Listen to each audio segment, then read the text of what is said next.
The Sandy and Toddcast is a Mind Garden Media podcast in association with Screw You, Todd Productions.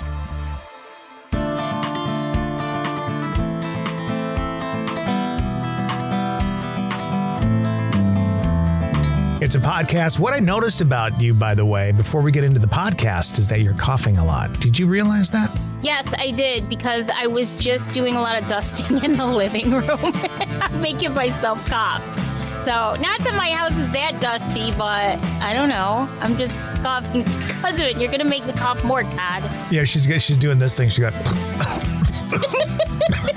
you know, that kind of stuff. So, well, I never know when you're ready to record, so. Well, we're ready to go. Season 4, episode 6 is here, and it is called Hodgepodge of Crap. And so that is, it's coming up next on the Sandy and Toddcast.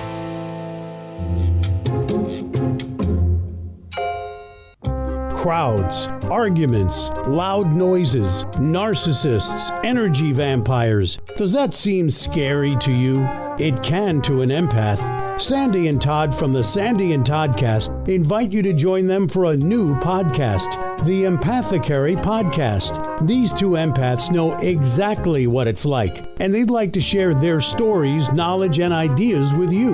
Dive deep into the world of the empath. The Empathecary Podcast with Sandy and Todd. Find it anywhere you find your podcasts and like them on Facebook. Broadcasting from two very different yet magical places not found on any map. Get ready to discuss the strange, weird, ghostly, crazy, spooky, and odd things that take place around us each and every day, all while having a little bit of fun. This is the Sandy and Toddcast.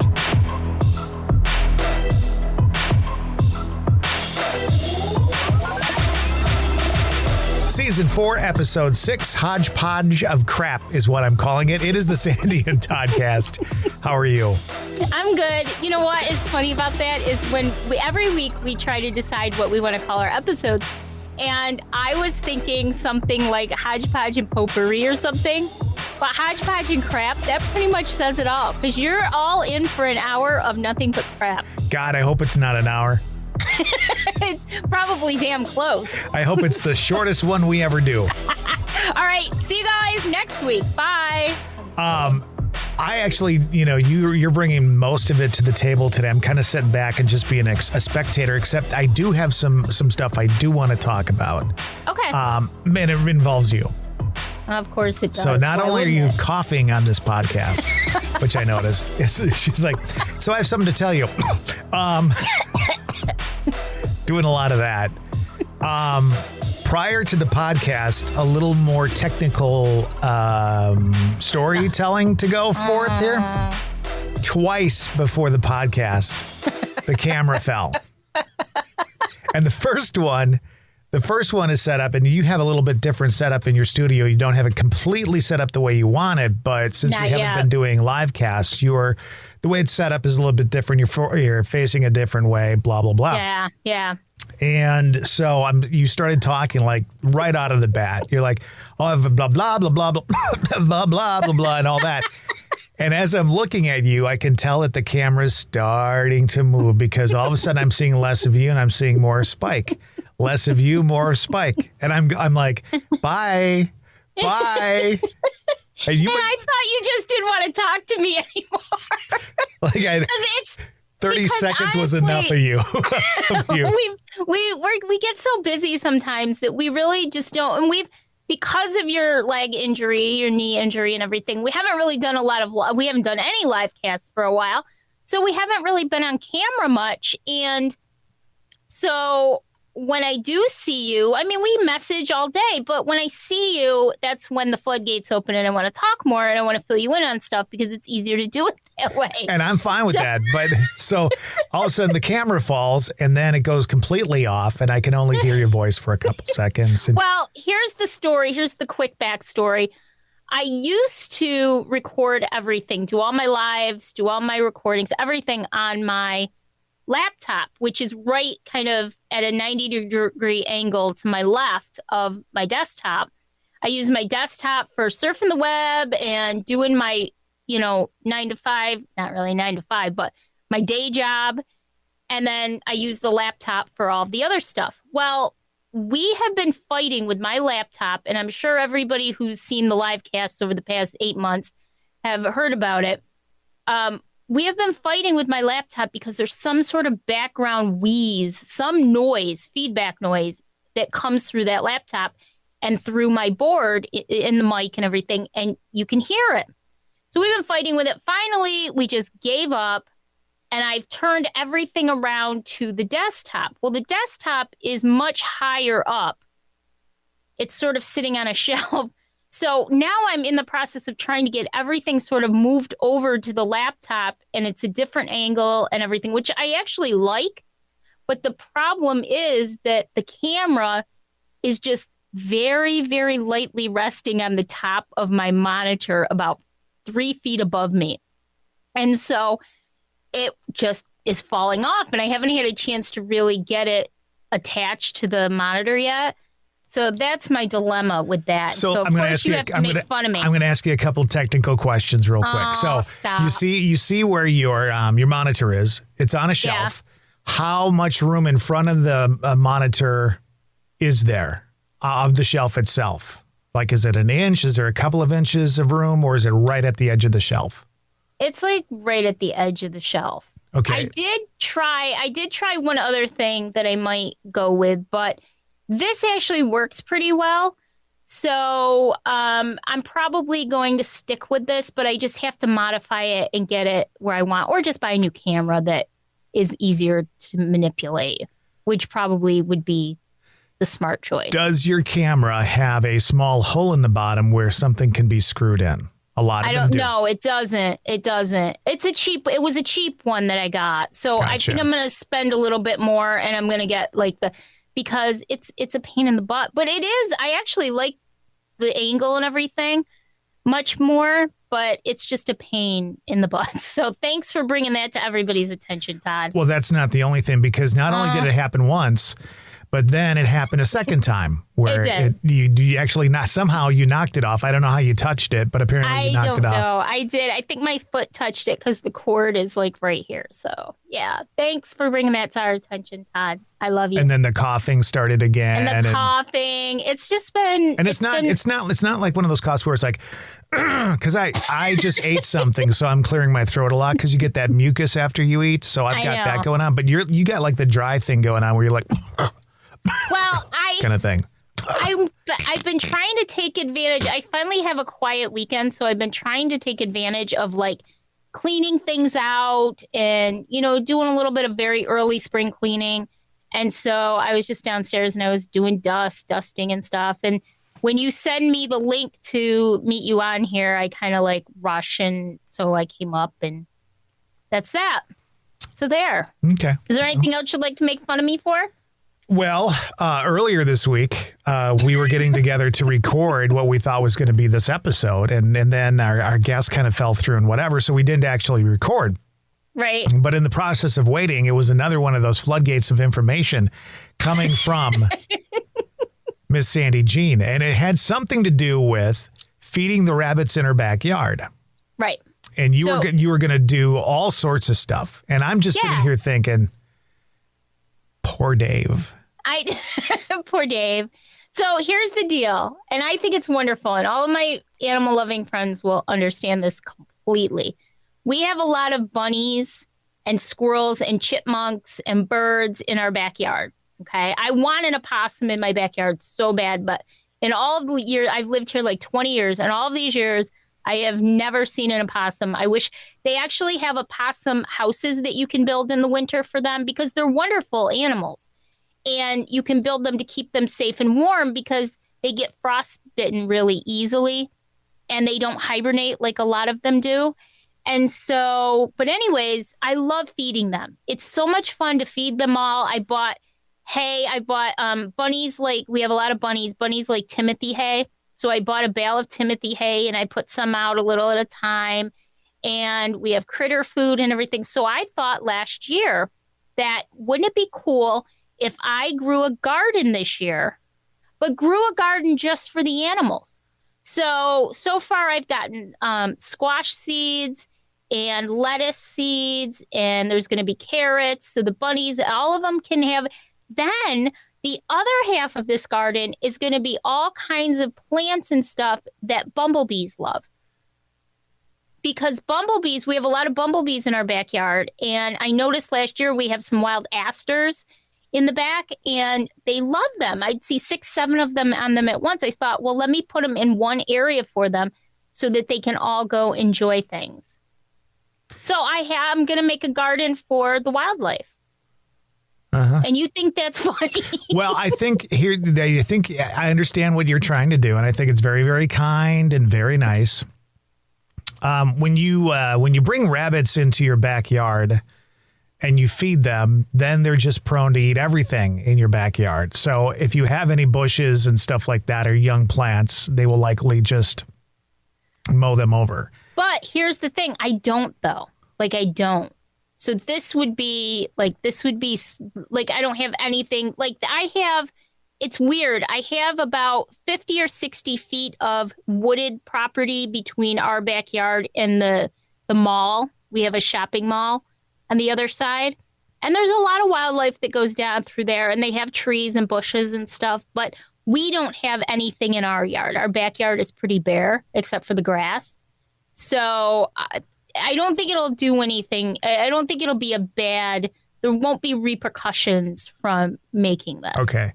Also, think about fleas for your dog, because rabbits do carry them. And if they're in the backyard, they're there no matter what. They're there no matter what. And I don't. Okay. Just be careful. I will. Thank you for caring about my dog and his fleas, which he doesn't have fleas, just so everybody knows.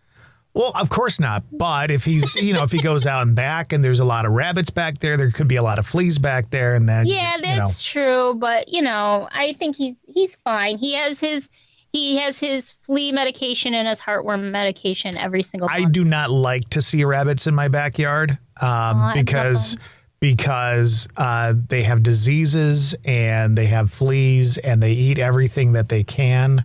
So they can go to hell. I don't like squirrels in my backyard because they like to eat the wood around door frames and stuff like that. So be careful of that. Well, but if I'm feeding them, then they'll stay away from my door. No, it doesn't work that way. See, and then the more you have coming into your yard, you're gonna end up with these animals. They're gonna be in the walls of your house and in your roof.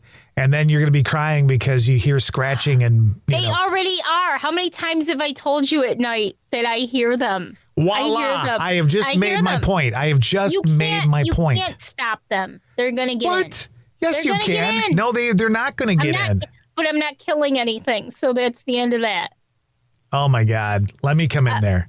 No, I'm not letting you. We'll burn the house down with them in there. That's what we'll do. We'll get those damn things. Everything to the extreme. No thanks. I'm good. So anyway, that's my plan for the spring. I can't wait. I'm going to actually hire a local teenager to come in and clean out the side of the lawn. That'll be good. They'll show up once and then it won't happen. It should only take one afternoon to get it done. So if anybody out there is a teen who'd like to make some good money for an afternoon in the spring. How much is a good money? I'll come out and do it. I was going to pay $100. I'll come out. And clean. It's not a huge space, but I just don't want to do it, and Dave doesn't want to do it either. So we figured we'd pay a teenager willing to make $100 for an afternoon, have them come out and do it for us. So, your heart is in the right place. Your heart is in the right place. I know, but you might as well. It's like years ago. Listen, years ago, you and Dave are very similar. Very similar. My house is so bad I've had to put my garden up. It's raised. It's a raised garden so that nothing can get at it. He just goes along with me now. I know years he does. Ago, we were in the garage years ago, and he says there's chipmunks living in here. I got to figure out how to get them out of here. And I said, don't you dare get them out of here. I'm going to feed them. We're going to let them live here. Okay. And now he just goes along. Here's the thing. Okay, I'll tell you another story about chipmunks. So, do you park your cars in the garage at all? No. So, okay. Because you know what else they like to chew on when they like chewing on stuff in your house, around your house? Wires under your hood. Yeah. No, we don't put it's a 1-car garage and it's an older garage. It's still very sturdy and nice, but we put a lot of like our storage stuff. We keep it up. It's your Halloween decorations from outside. My Halloween and my Christmas. Yeah, I knew it. And I knew it. My mom, years ago when my mom moved from one place to another, she asked if she could store some of her stuff. Some of that's still there. The lawns, the mower and the snow thrower, they're all in there. So, yeah. Yep. I know. Don't look at me with that look and that nod of your my head. nod is just basically saying, poor Dave. Poor He just Dave. goes along with me now. He just goes along. Well, how can he fight? There's no fight. When you live with a crazy person and they do crazy shit, you either have to divorce that person, put them away, put them in a home of some sort, or you move on. And you just deal with it. He's stuck with me now. It's been 20 years. It'll be 20 years we've been together in May. It would be funny if like one day he just woke up and said, I am not doing this anymore. I'm out of here. I have put up with this enough of my life and I want the last years of my life to be good. And then he's just like, see ya. It's good. It's good. We have a really good time. Yeah. We do. Yeah, I'm sure you do. So he loves you. He just loves you. I don't know. Because he understands that I understand him. I understand what that man goes through. The difference is I am his sounding board. What you don't know is that he contacted me earlier and said all the things that I'm saying now. I don't believe that at all. It's you true. too. You too. It's true. Wait till June. You two are like little BFFs. There isn't going to be a June. He and I discussed it. It's canceled. Better not. Canceled. We have our flight booked and everything. I can't wait. You can either come here in June or you can build a garden in the back for the rabbits, but you can't do both. One or the other. You don't do both. So if you pick the rabbits, it's fine by me. Speaking of flights, I have to tell you about this YouTube channel, I guess it is, that I found totally by chance. I was on Facebook, and you know how it suggests articles and stuff? Yeah. Well, I was on Facebook, and it suggested this article about this live YouTube channel in London or I guess Heathrow is a little outside of London, isn't it? Heathrow Airport, and they live stream. It's called Big Jet TV. Everybody remember that because you're just gonna love it. Big Jet TV, and they have this man who stands out there for hours on end. He's got a whole crew, and they live stream the jets coming into the jets landing at Heathrow Airport. And it actually is really interesting because we have flown 1,000,001 times. Hey, Cat! Sorry about that. We have flown 1,000,001 times, but we've never, with the exception of one time, we've never had really bad weather. Never. Which, knock on wood, has always been great. One of the reasons is because we don't fly during the dead of winter either. Right. However, one time in 2007, I think it was, the Northeast got a horrible storm. There were like 4 feet of snow dumped on us. And Dave and I happened to be in Orlando getting ready to fly home. It was February 14th. And we were getting ready to fly home, and we dropped off our rental car. We got to the airport, and we found out that all the flights to the Northeast were just gone, canceled, completely canceled. And long story short, we ended up spending an extra 3 days in Orlando. But this storm just went on and on and on forever. And by the time we were able to get home and fly into Syracuse, and of course, when you're over the clouds, it's beautiful. It's a sunny, bright blue day. But it's not until you go down through the clouds to land that you realize that it's an absolute horrible mess. And so we started our descent down into Syracuse. We were on JetBlue, so it was an Airbus. It wasn't a large flight, but it wasn't a smaller one either. And we get we get down through the clouds, and normally after a while when you're landing, anybody who's flown knows that eventually you start to see the airport and you start to see everything, and it's great. Well, this time we got to the point where we should have seen airport and we saw nothing. It was white. It was pure white. And the pilot comes on and says, "Welcome to Syracuse. It's 0 degrees with 0 visibility." And my hand immediately went to Dave's knee, and I'm like, oh my God, here we go. It was probably one of the scariest landing. It is the scariest landing we've ever had to deal with, because these pilots are absolutely amazing, and you put your life in their hands, but they are amazing. He put us down perfectly, like absolutely perfectly. The runway, you couldn't even see the runway. It was just pure white. You couldn't see anything in front of you. And I could see out the window that there was nothing to see. It was very scary, and it was windy, and he put us right down perfectly. So going back to Heathrow, they actually the other day live streamed during, I think it's snowstorm Eunice, I think it said. And the wind was so bad. The snow part of it was pretty much over, but the wind shear was just unbelievable. And I have only seen this done once before, but every one of these huge jets were landing. It literally was a 7-hour live stream. I did not watch all 7 hours. I skipped around, but these huge jets had to come in sideways to cut the wind shear. And they were literally flying in and landing sideways onto the runway, and at the last second they switch and go straight ahead. And even then you're not out of the woods, because the whole body of the plane is shimmying back and forth from the wind as you land. And I must have sat there for 2 hours just watching all of these different plane landings. And one thing that was interesting, Todd, that I learned is that in bad weather like this, you only have 3 chances to land your plane as a pilot. And after that, because you're causing so many delays, if you can't do it, you have to divert to another airport. So some of these planes were actually trying 3 times to land. They'd give up at the last second because they knew they couldn't make a good landing. And they were on their 3rd try when they finally hit it. But a few of them had to be diverted to, I think they said Switzerland?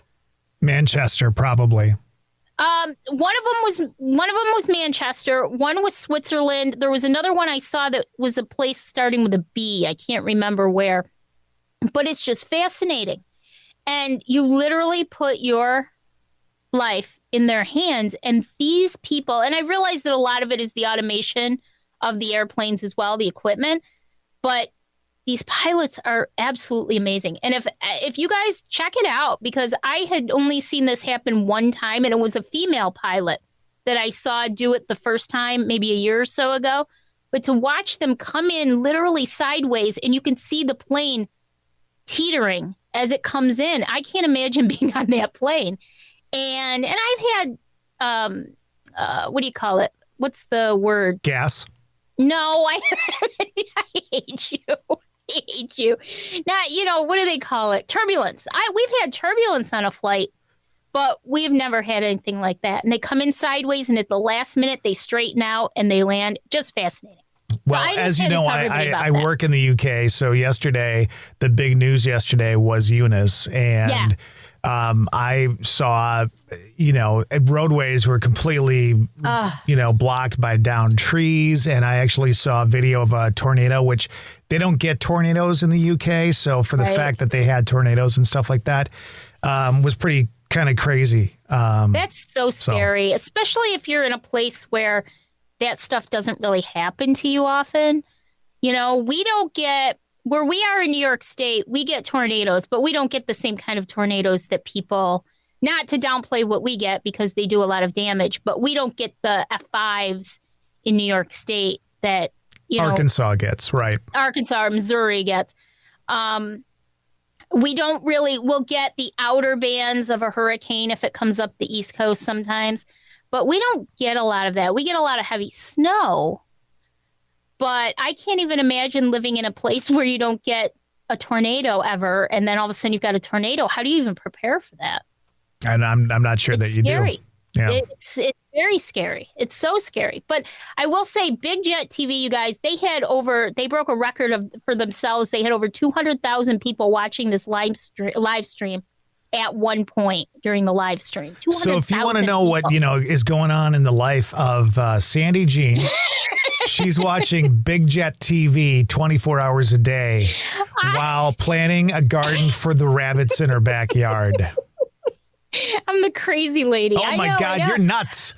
But it was really interesting. And the guy who narrates it, who's the live guy there with his crew, absolutely hilarious. Just he makes the whole thing. He just, with his comments and the things, just makes the whole thing. So it was really, really interesting. But I did learn about the diversions too, because I didn't realize that you only have 3 times that you can try. Otherwise, you hold up everybody. Right. And it's like a finely tuned machine, oiled machine, well-oiled machine at these airports, especially the huge ones, with so many flights coming in, like Chicago O'Hare is nonstop and JFK. And so you only get a certain number. So I thought that was interesting. So I wanted everybody to know about that. And I just found it by chance. That noise that kind of came through while she was talking was actually, I pulled up the video and we were watching a little bit of the video from yesterday of the planes. And that one plane had diverted to Manchester and blah, blah, blah, blah, blah. But at Heathrow, because of where it's located in the UK, the UK and Britain and blah, blah, blah, Great Britain, it's islands basically. Yeah. So it's got, and they're very small. It's not much bigger than a few of our states put together. So they've got all this temperate weather on all of the coasts and stuff like that. And they're trying to land planes. I think it's not easy to do over there in general. Right. Yeah. I don't know if you've ever seen this, but there are airports all around the world. I've read articles on it that are very dangerous to land and take off in, because some of them land and take off. They have extremely short runways. And so they have to be able to literally, like hairpin, they have to literally be able to, almost like a helicopter, land and take off very, very quickly. We were in St. Martin a couple of years ago, and there's a really famous, and of course the name of the beach escapes me, but there's a really famous beach in St. Martin that's right next to the airport. And when the airplanes take off and land, they literally come 100 feet above your head. And we were there. We were at the beach when, I can't remember if it's, I think we saw this one landing. This one landed and it came right over. It's the most, it's sort of like an exhilarating experience to see these big jets come down right over you. And they happen a few times a day. And there were people lined all along the road, on the beach. Hundreds and hundreds of people come a few times a day to St. Martin, to this beach, to see these airplanes land and take off right over their heads. It's really famous. And we don't stop to think. I mean, Dave and I have been flying for years, and the Syracuse one was the only one that we had a bad experience with that actually turned out well. But we don't stop to think about these weather conditions and how bad they really can be. So just really interesting, I thought. So, yeah. I was trying to come up with another way to bring your gas into the I know, story, and I couldn't do it. All I have to do is look at you, and I can read you so well, and I can see you like trying working on those something. Little wheels working. Yeah, I was trying to get it in there, but you weren't giving me a window to say it, so I just left it go. So enough of Big Jet TV, but guys, check it out because it is pretty neat. And the narrator guy he's a trip. So very, very cool. I keep saying you and I have to go over to England. We should do a trip over to England maybe in a year or two. And I don't think they'd let us. Do you think they wouldn't? Do you think they'd be like Sandy and Todd? No way, Jose. I think they'd be like, Todd, that's okay. Sandy? I don't think so. I think you'd be the bigger troublemaker, just saying. Might we hear she's got gas? Yeah, I'm sorry, she does. I also read something, speaking of the UK, and I didn't read the whole article. I'm just going to mention it. But a 1,200-year-old inn somewhere in the UK had to close because they were essentially, I guess, bankrupt. And that makes me so sad. 1,200-year-old, it said. So I can't even imagine. But anyways, So that was my big entertainment for last night on a Friday night. I went out for a little while. I just went over to somebody's house for a little bit. She went out, got drunk, came home, watched Big Jet TV. I took water with me. I drank water. Had a snack. And then she went to bed. Had a snack. Had gas all night. Way too much yesterday. Poor Dave. Had gas. Yep. Poor Dave. No, actually, poor Spike. Well, Spike has gas. Let's just put it that way. So, anyways, but yeah. So, I did have a couple of other things I wanted to tell you because I wander around sometimes. I work a lot, and so I look for crazy things sometimes just to keep me, mentally stimulated and distract me from my work for a while. I thought you were going to say mentally stable. I was going to say, well, you ain't doing very well at that. You're a jerk. And, see, what happens is when we don't get a chance to talk, I get it all. It gets all, it it's builds up. Yeah. It's like a pressure cooker. It builds up. Yeah. I know. I'm making Tuscan chicken today in the crock pot. I just thought I'd throw that in just there. What the hell? I just said pressure cooker. Let me tell you what I'm making for dinner. It's delicious. I'm just saying. So anyways, I did come across a couple things this week that I thought were interesting. And one of them is a story about a man who, I don't even know how to say this. He took his uncle's remains, his uncle's bones, and he made, again, cultofweird.com, and he made a guitar out of the bones. And it's like the rib cage and then the pelvis. And it really works. And it's some guy on YouTube.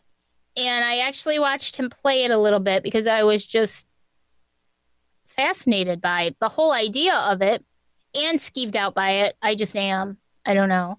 But he called it the Sengdalaphet. And it just kind of made me think, and that in and of itself was just the story, but then it made me think about, when we die, are we really, if our souls really do leave our bodies, is our body just this thing that deteriorates? It is the way, for the most part, it is, right? Yeah, you know what I mean. Like, and it's only us. It's only humans that do that. When we kill plants, we kill plants to build homes. Mm-hmm. So dead trees become homes. Right. We use parts of animals for various things. Yep. It's just our bodies, unless you're left to science, where they can dig up, tendons and stuff like that to put in operation patients, or you give up your heart to go to someplace else. For the most part, we become nothing. We're no good. So as weird as it sounds, as weird as it sounds, I think the Sengdalaphet is a great fucking idea. If somebody, when I die, if somebody can take my remains and make a difference somehow, do it. I guess it's a way of looking at it. Absolutely. I don't want to be buried. I want to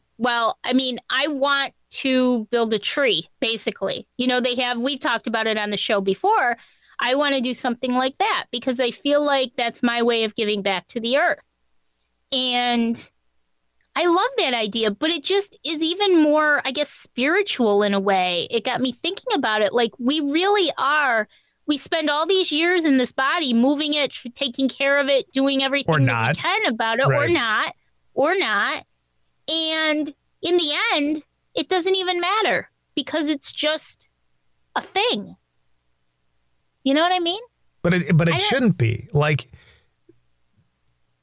take the spiritual side out of it. Take your soul out of it. Let's just talk about the body. Yeah.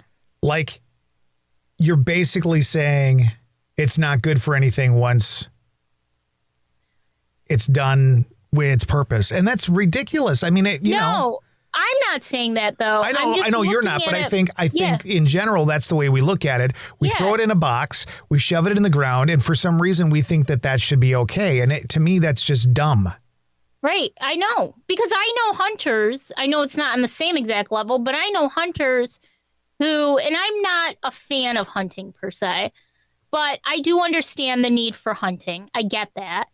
But I know hunters who use every single piece of that deer for something. I have a story that I have to tell. Piece. So I have an aunt and uncle. My uncle's gone. But they always did really weird shit with their hunting, right? So hunters typically, let's just talk about deer. Boom, you kill a deer. Maybe you keep the skin, the hair, and you do something with that. Or maybe you take the skin and you do some sort of like leather product out of it. A lot of people, chop the head off and have it hung on their wall. Right. A lot of people they'll chop off the horns and keep the horns, nail those up. Okay.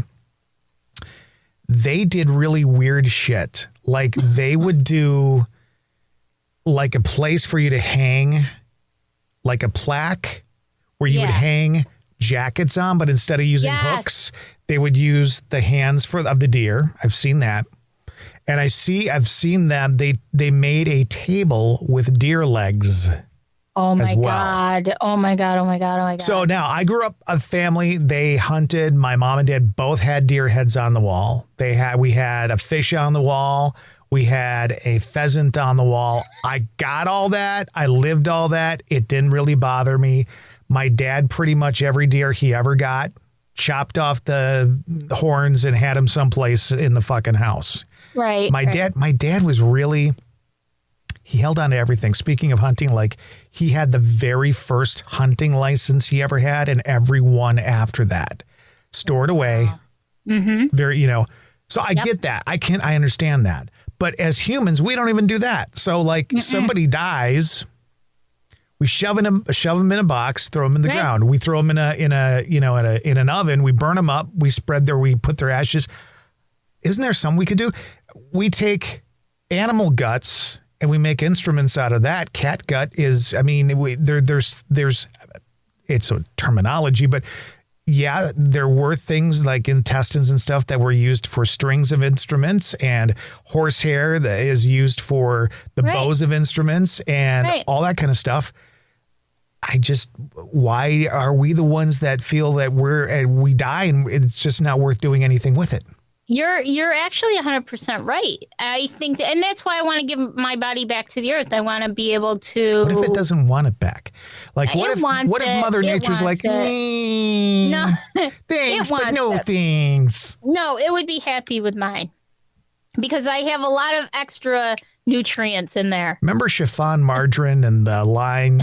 It's not nice to fool Mother Nature. Yes. Yeah. Mother Nature's going, you just keep that away from Mother Nature. Oh, like yours is better. Like Mother Nature wants yours. I didn't say me.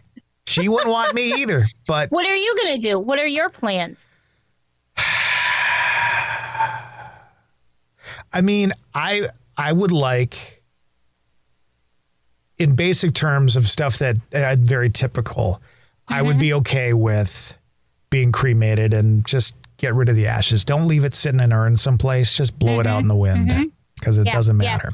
Well, originally I was going to get cremated. I never wanted to be buried. Never. But I don't think I want to be a tree and all that kind of stuff because at some point the tree's got to come down and it just, whatever. But I would like to become either mulch, because I know that can be done now. In fact, we talked about it on our podcast with your husband, and that just makes me think that that's what he wants done with you.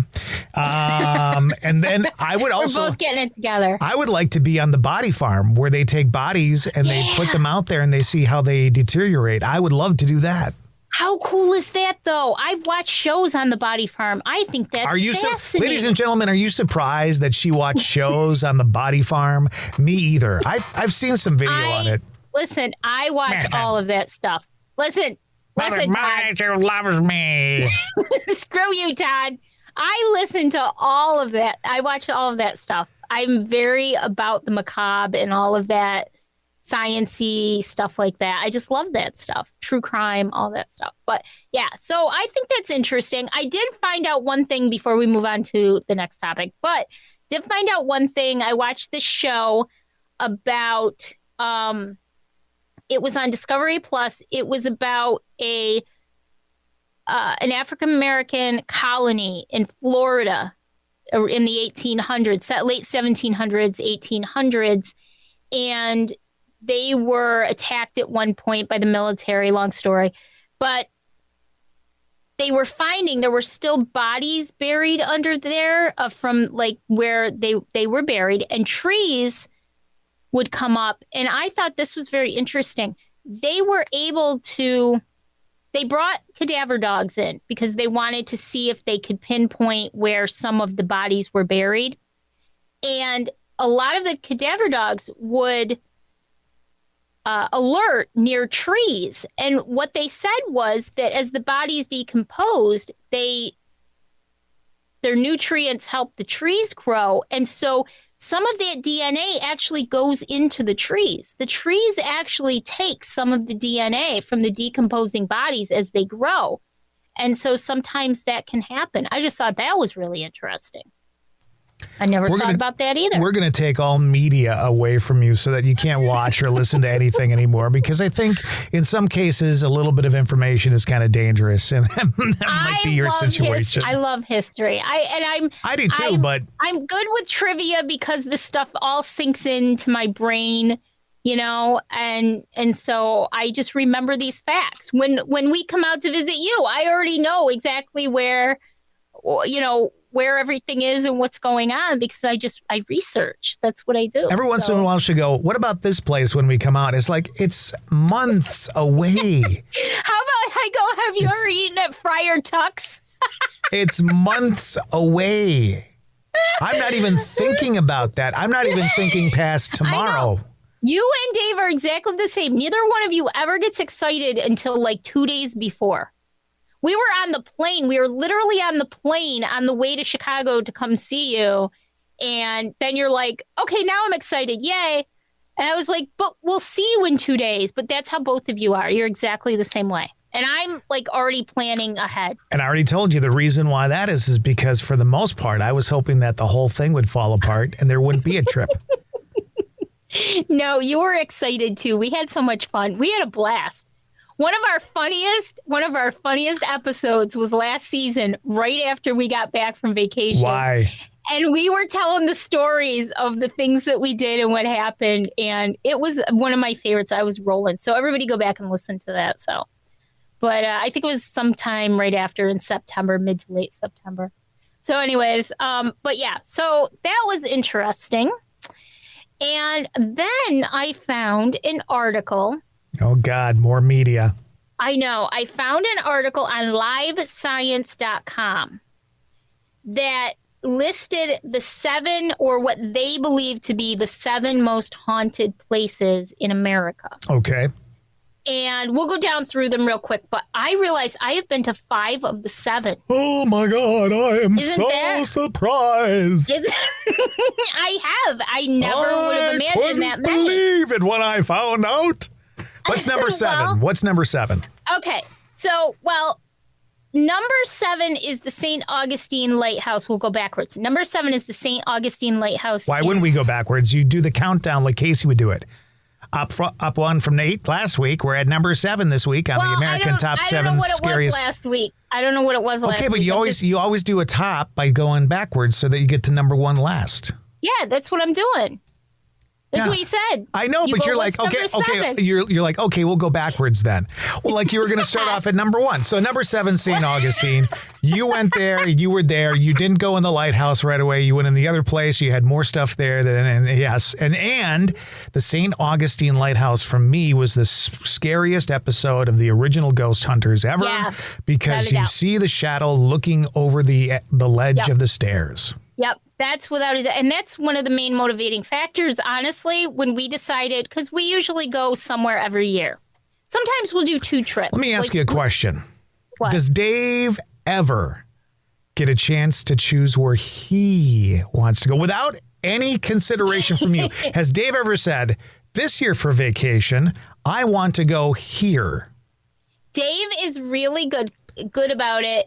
We have the same likes and stuff as long as he's happy, as long as it's someplace warm. Okay. So a lot of the places we visit are usually in the South because But you didn't answer my question. Has Dave ever said, I'd like to go here on vacation and that place have nothing to do with ghosts. Yeah. Have nothing to do. Yeah. As a matter of fact, I think Dave actually was the one who wanted to go to New Orleans all those years ago. Okay. He's the one who mentioned, I'll say to him, where do you think we should go this year? And then his response is, where are we going this year, honey? Yeah. But we're really, like I said, no, in all seriousness, like we just like to go to the same places. You know, we as long as it's warm, a lot of the places we go, sometimes we'll go twice a year. So we'll go maybe in the summer and then we'll go in December, usually late November, early December. Those are definitely warm places. And then if we go during the year, like we went to New Orleans in May, which was hot, but it wasn't unbearably hot yet. So that was nice. But most of the time it's in the South places we go to. I really want to go to like Estes Park, Colorado and stuff, but that would be more of a summer trip. So, and we're going to Appleton and Oshkosh this summer. So that'll be that trip. Estes Park in spring is nice too. I think I went in April and it was beautiful. All right, number 6 really on the list of Sandy's so scariest spooks. It wasn't mine, but I love them. So St. Augustine Lighthouse was St. Augustine. That was the reason watching the Ghost Hunters episode was the reason why I wanted to go to St. Augustine. It did not disappoint at all. We did not do any investigating in the lighthouse, but we investigated in the keeper's cottage, the house that the lightkeeper stayed in, and got some amazing activity. Actually, with the K2 meter, we actually had a conversation with one of the children that was killed on the property. So that was pretty amazing. It was just me and Dave in this house all by ourselves because everybody saw Ghost Hunters too, apparently. And everybody made a beeline for the lighthouse itself. Dave and I said, screw that. We're going to go do this on our own. And we went into the keeper's cottage and we struck gold. It was amazing. So that was number 7 on the list. Number 6 on the list, good old Gettysburg, which I've been to a couple times now. And that did not disappoint either. Had many, many experiences. As a matter of fact, I was just on Digging with Deej, her YouTube show a couple weeks ago, and we talked all about Gettysburg, and I gave all of the rundown, even some EVPs that I got from Gettysburg. Amazing place. Just absolutely amazing place. We want to get back down there. Deej actually wants to meet us down there and go with us when we go back down. So that is really cool. So then coming in at number 5 is New Orleans. And I mean, enough said about New Orleans.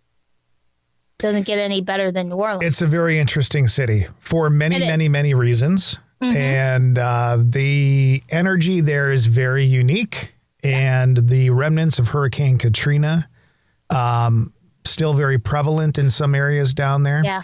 And I mean, we actually were down there in 2010. So it was just 4 years after Katrina, and they were still in the main sections of the city were very good. But we took a tour. We actually took a bus tour of the 9th Ward and Lake Pontchartrain area. And when I say that it was, and I don't say this too often, very seriously, I don't say this too often, but Todd, when I say that was a life-changing experience for me to go through the 9th Ward that was still so devastated 4 years later, and to see the immense poverty and to see the spray painted signs with the X's and the O's and the numbers of, live and dead people still on the houses because the people who lived there couldn't change it. They couldn't afford to change it. The houses that were just vacant because people couldn't afford to go back. They call it blight there, obviously. Those houses are, you have like 3 houses that are great. Then you'd have a burned out house from Katrina. Yeah. And on the tour, you'd go past areas of town on the outskirts kind of that, there was a Home Depot and there was this and that, but there's nothing there now because it was completely wiped out by the hurricane and it just never came back. I, in all my life, in all of my years, never saw anything like that devastation. Never. And again, 4 years later, it wasn't much better than it was 4 years before. So very life-changing. The city itself, amazing. Got to go see the Whaley House that is very infamous. Also got to go to St. Louis Cemetery number 1. Visited Marie Laveau's grave. Got to see that cemetery, which they don't let you go in by yourself now. You have to be on a tour to be able to go in because there's been so much destruction to it and things that people have done to it over the years. But we were on a tour and that was fascinating. So totally. We stayed in a haunted hotel, of course. I didn't get really any activity that night, but it was absolutely beautiful. We stayed at the Dauphin Orleans, and that has its own ghost stories associated with it. So New Orleans, number 5, absolutely love it. Gonna go back at some point, definitely, without a doubt. Coming in at number 4, the amazing Bachelors Grove Cemetery in Midlothian, Illinois, that Dave and I just visited right before we came out to see you. It's just south of Chicago, and we did a whole episode on Bachelors Grove back in the fall, too. Really, really amazing. Another experience that I'll never forget. Lots of energy in that place, lots of sadness, and that really changed my outlook on a lot of things after visiting that. Before I visited there, I just was excited to go check it out. After I left there, I felt very different and quite a connection. So Bachelors Grove Cemetery, just south of Chicago in Midlothian, Illinois, came in at number 4. Coming in at number 3 was the Whaley House in San Diego, California. Now, I don't know too much about it. I do know that someone was hung. I think it was a Judge Whaley who lived there. And there was someone, I think a Native American man was hung there. That is supposed to be extremely haunted. I was watching, what was it, Todd Holzer Files? And I don't know, just more media that you were watching some night on TV. Dave Schrader from the Holzer Files apparently got pushed to the ground during that show. So very, very interesting. Number 2, my future home, Savannah, Georgia, came in at number 2 on the list of the top 7 most haunted places in the United States. Cannot wait to get down there and live. It's going to be like a paranormal jackpot for me. So why is it so haunted? Well, there's a lot of reasons. There was a lot of military activity. It's also set up right on the water.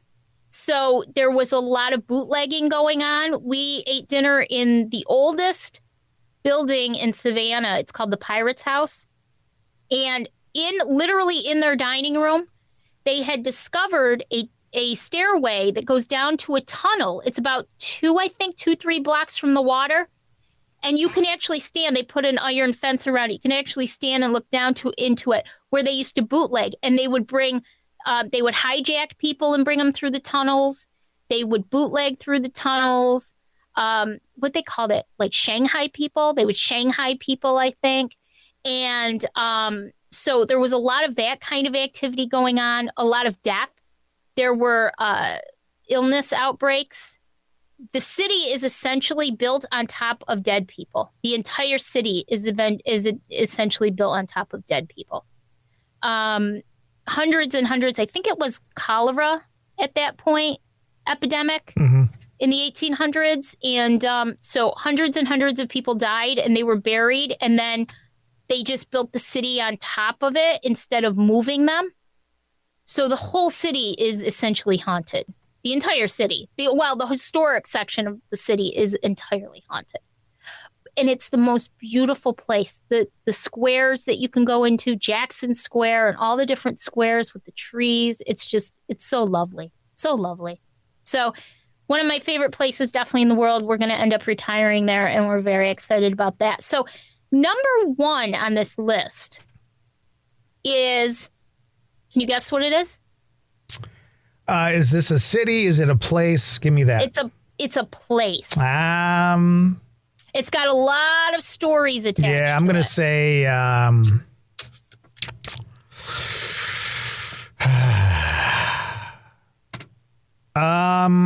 going to go with one of the lunatic asylums. Which one is it? Wow, you were extremely close. Waverly Hills Sanatorium. There you go. In Lexington, Kentucky, which I will say I'm not a big fan of going to a lot of the places that everyone goes to, so to speak. But I will say Waverly Hills is definitely a bucket list for me because so much goes on there and so many things happen. It doesn't seem to matter how many people go through there. It's a never miss situation. And the idea of a sanitarium actually really, really intrigues me. So let me ask you this. Let's take Waverly Hills. You could take the Trans-Allegheny Lunatic Asylum. Yeah. You could take any number of jails and all that kind of stuff where people go and there's this constant investigating going on. Right. How do you think the energy responds to that? Number one. And number two, because of the constant barrage of investigating that goes on, is that okay? Right. Those are great questions. Are we giving enough? So, for instance, now we know that these places have unique situations. Okay, it's not like going to somebody's house and their mom's spirit is hanging around or their mom's energy is hanging around.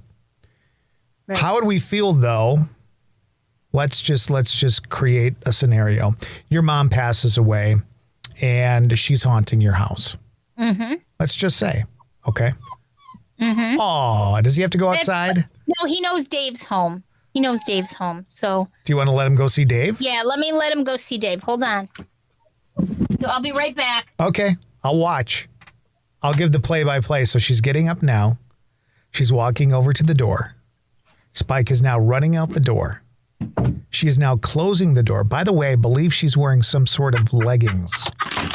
Whoopsie, there goes the camera again. The camera has now fallen a third time during the podcast broadcast. I can't believe you're narrating this. It seems like the camera's now upside down. I'm kind of looking up at her from below. She's trying, but now it's upside down. I'm seeing her upside down. Wait. She is upside down right now. Stop. There. All right. There. Okay. There Stop. she is. Okay. Stop. All right. So let me just back up and right. There we go. Number 4, ladies and gentlemen. The camera has now fallen a fourth time. It's my foot. Oh, it's your foot doing it? All right. Yeah. All right. Hang on. Okay, we lost connection now. See, this is what I deal with, ladies and gentlemen. This is my life. Life with Elizabeth was the show that Betty White had back in the 50s. This is Life with Cassandra. Oh, gosh. Where's my...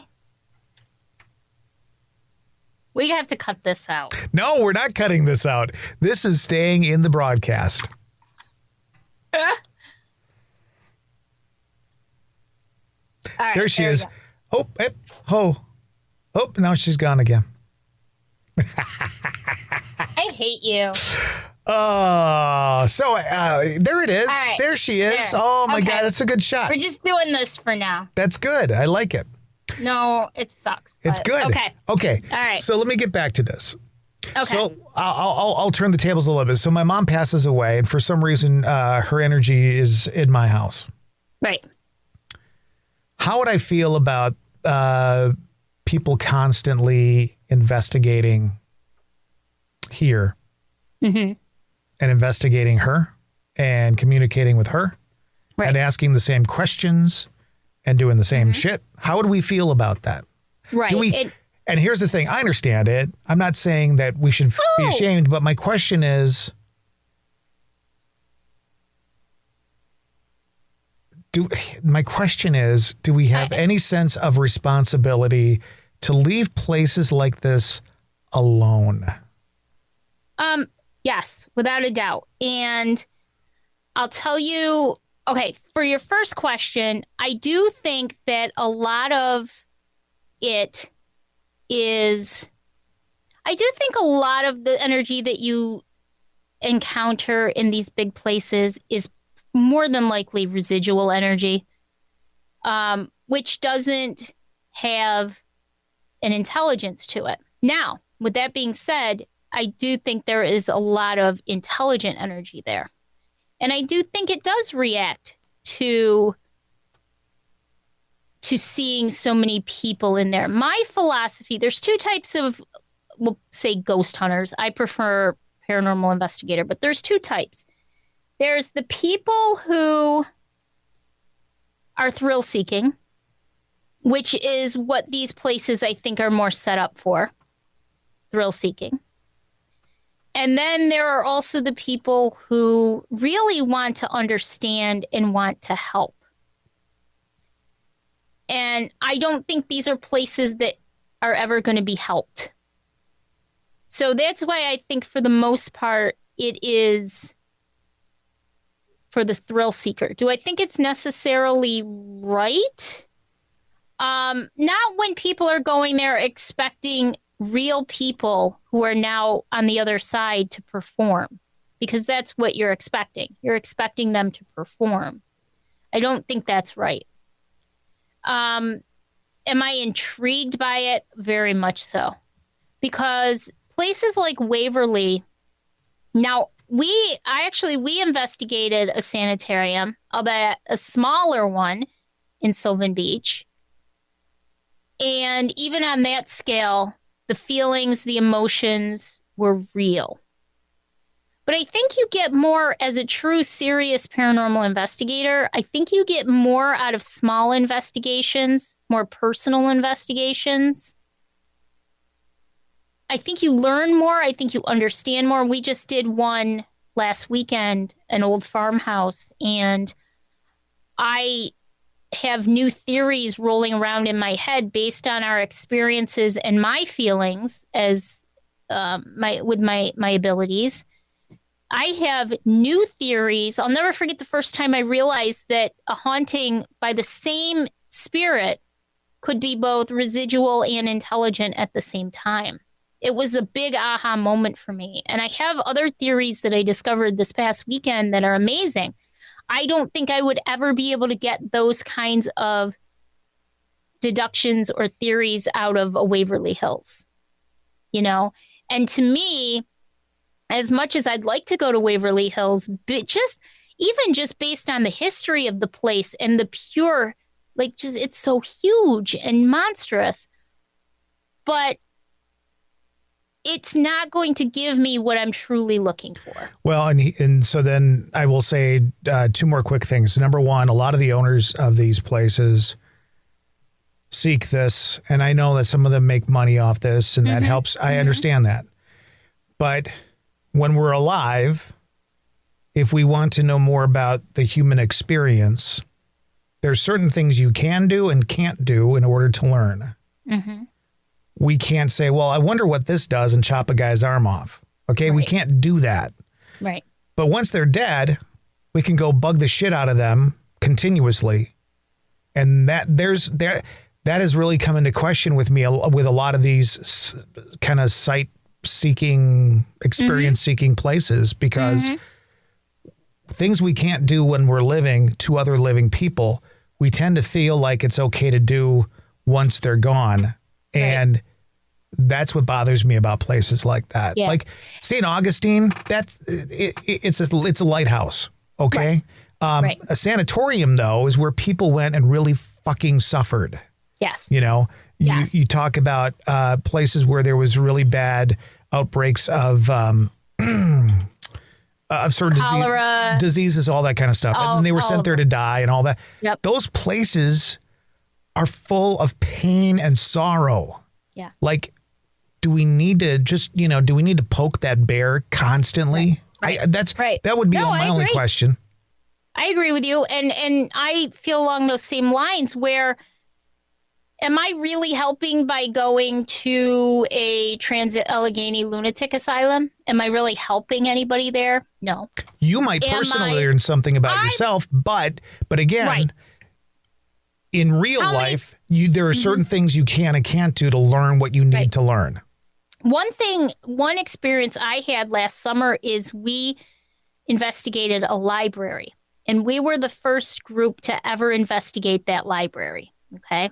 Absolutely gorgeous place. And I realized about halfway through, because we ended up with some evidence, but we weren't really getting what I had expected to get out of it. And I sort of, another light bulb moment, I sort of went through about half of the investigation when it hit me that these spirits that are in there, and I knew there were spirits, I could feel that energy in there, but these spirits had never encountered us before. And by us, I mean not our group, but anybody who was interested in actually talking to them. And it's almost like they didn't know what to do or how to react to somebody actually acknowledging that they existed. And it was really eye-opening for me because not only did I learn something about myself, but now when I go into a place where no one has ever investigated before, I go in with a different kind of understanding that maybe we won't get a lot of evidence per se, especially in the beginning of being in there, because they may not just understand who we are, what we're doing, and why we're suddenly acknowledging their presence instead of being afraid of them. And I don't think you get that in a place where they're doing ghost hunts 3 times a week and, you know, you've got investigators going in and taunting. I just don't think that you get the same kind of learning experience. And my type of investigating is more on the lines of I want to learn not only about myself, but about who I'm interacting with and why I'm interacting with them and what makes this happen. And so you've got an amazing point in that, yeah, okay, it makes money, but as a really serious investigator, not a thrill seeker, is that really where you want to be putting your time, money, and energy instead of really trying to understand? When we did the St. Augustine Lighthouse, we were on a tour. That was 3/4 of the tour was actually the history of the lighthouse. The last half hour, 45 minutes was actually, you had the whole property to go and investigate. Other than Dave and I, everybody else there was a thrill seeker. And what did they do? They immediately went to the lighthouse because the lighthouse was on ghost hunters. We, however, thought, let's go where nobody is and let's go see what we can learn in the keeper's cottage. And I'll guarantee you, we're the only ones who got real activity that night. And again, in that situation, in that location, while there may have been some pain and angst involved because of the death and stuff like that there. Right. It's not on the grand scale. Right. It's of another about location. Respect. It's about, you know, if it's about respect, and it's like, why are you doing it? If it's for an experience, that doesn't mean you can go set some person on fire because you want to see somebody scream and yell. And I mean, agree. You know, we have to have more respect for the dead than we do. Yep, I totally agree with you, and I think that's just a great point. And that's why I'm not a big fan of going. I have a place, Rolling Hills Asylum, that's literally less than 3 hours away from me. I really don't have that much of an interest to go there. But when you come out here to visit, Dennis and Dave and I have tons of places that we could go and investigate that are along our lines, you know, and would really be fabulous and teach us something at the same time. So, you know. Join us again next week for Sandy's Top 6. I know. I don't know. I'll have to come up with something else now. Sandy's 6. But that was pretty cool. So I've been to 5 of them. Look at how special she is. I'm so special. And in all that, she dropped the camera twice. We saw her leggings. Stop we got to see her leggings. Me. They're Halloween ones. They're Halloween leggings. I know. You and Lisa Hale still wearing the Halloween leggings in February. Listen, around the house, you know, it doesn't matter as long as it's warm. All right. Why don't you fill us in on the closing comments like you always do, because you're good at it. Here we go. Here's my spiel. All right, guys, make sure you follow us on Facebook, the Sandy and Toddcast. We also have a really great group called Stay Weirdos, Friends of the Sandy and Toddcast. You can join that group. It's a great group. We're very non-judgmental, open platform to share your thoughts, ideas, sometimes a little beyond PG rated, sometimes just plain stupid, but non-judgmental, and everybody is equal in this group. I love this group. We also have a side project called Mind Garden Media. Todd and I, and you can like that page on Facebook. We produce 2 podcasts right now. Apps Alchemy podcast, which is the Adirondack Park Paranormal Society podcast, and also the Witching Hour with Aaron Meza, and that is, you can find both of those right on our Mind Garden Media page. You can also find us on any of the platforms that you find your podcasts, along with our other podcasts that we're going to be recording another episode soon, the Empathecary podcast. Like that page on Facebook, too. I think that says it all. You got it all? I got it all. All right.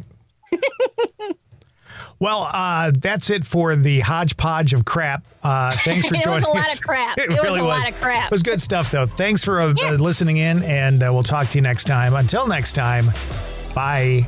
Bye.